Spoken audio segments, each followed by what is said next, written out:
is an update to the latest on justice for Mohbad. As you can see, this is Punch newspaper. Here it writes, Mohbad's family lawyers question toxicology results, demand new probe. I'm going to go through what the press conference is all about so that we can all have a better understanding of what is happening right now.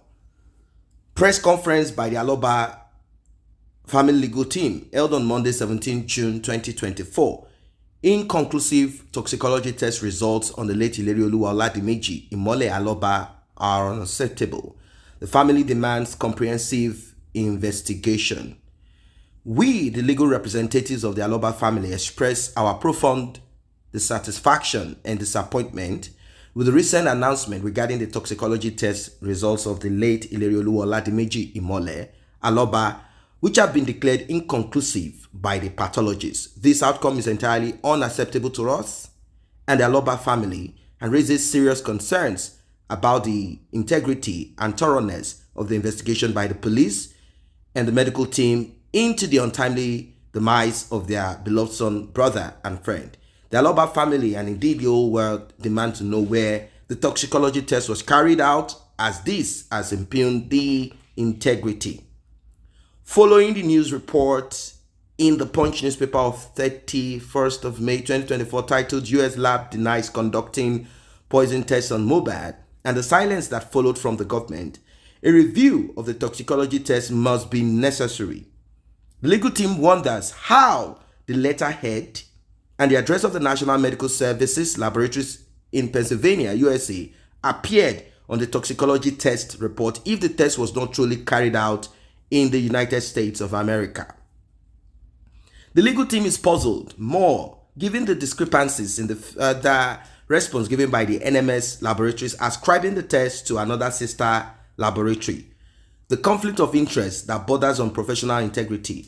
The public is interested in knowing the relationship between the Lagos State DNA and Forensic Laboratory, NMS in the US, and AUT0PŽY Bioscience, who allegedly completed the toxicology test on behalf of the Lagos State government. Now, before I proceed, let me break down what I believe happened here.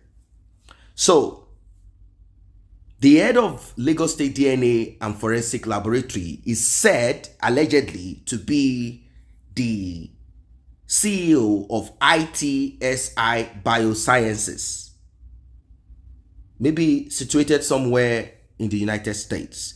So, AUT0PŽY Biosciences oftentimes will refer jobs to NMS laboratories, something like that. That is what we are meant to believe. Now, AUT0PŽY will simply pay for the test to be done, but AUT0PŽY will take the bulk of the money. This is how these guys roll. It's all about the money. Let's continue. The late AUT0PŽY Imole Aloba, also known as Mohbad, was a vibrant and promising young individual whose sudden demise left an indelible void in the hearts of his family, friends, and numerous admirers. The Aloba family, in their quest for truth and justice, had hoped that the toxicology test reportedly conducted in the United States will shed light on the circumstances surrounding his tragic passing. However, the declaration of the test as inconclusive fails to provide the clarity needed and undermines the public as well as his family faith in the investigative process.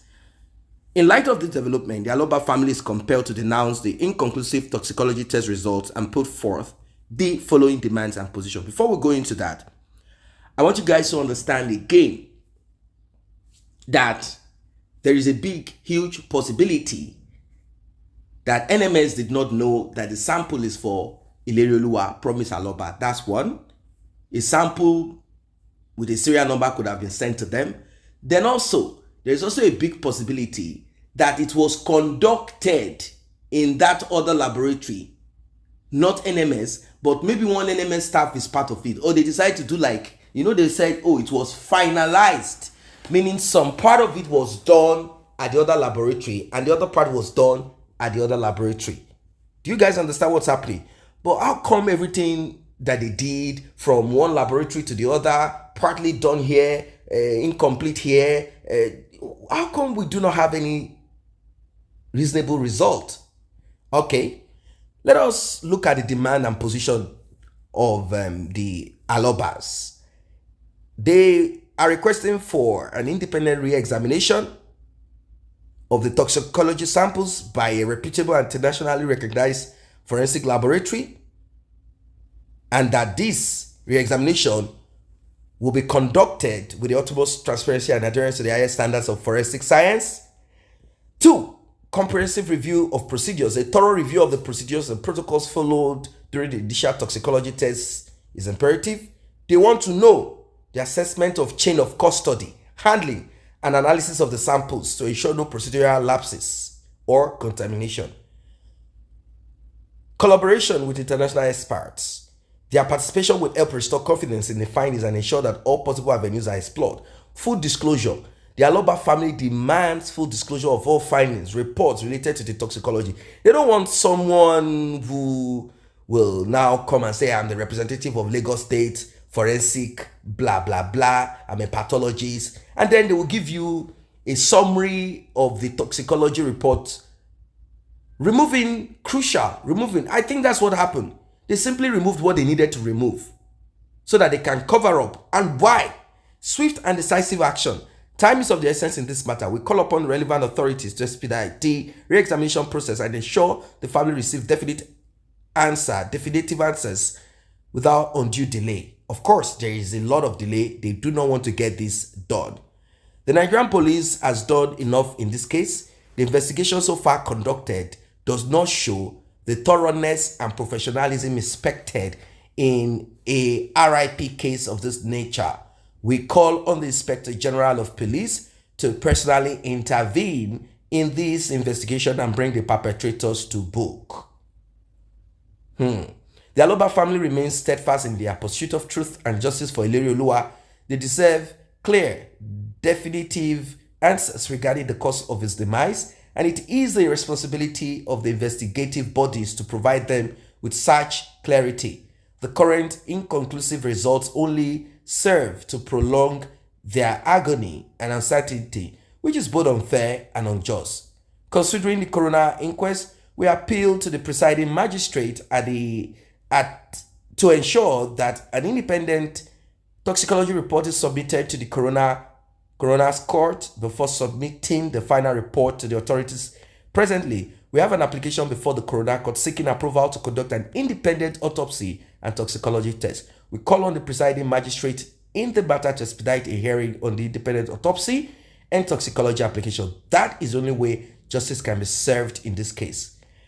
Ladies and gentlemen, as you can see, there is a lot happening out there, and the request for a private autopsy and toxicology has not been permitted, and from the look of things, they might want to waste time. They might want to say no.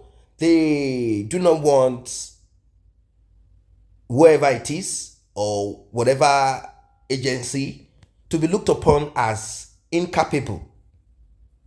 Yeah, they do not want you to test their integrity. So they will not want to easily accept, but we will pressure them. That is what we will do. We will pressure them into accepting. We will pressure them into agreeing. We will pressure them into making sure that this is done appropriately, done as it should be done. Is important. And this DNA and Forensic Laboratory, Lagos State, NMS in the US, and ITSI Biosciences, the three of them, they have answers. They have questions to answer on the so-called autopsy and toxicology. I'm sure that at this time and at this moment, the report so far, a copy of it will be sent to the US laboratory, NMS, for them to confirm if they are the ones that issued out these results. Is important. Is important. In fact, there are people who said that they will be protesting in front of NMS. So NMS will know that they are in this one and they have to do the needful.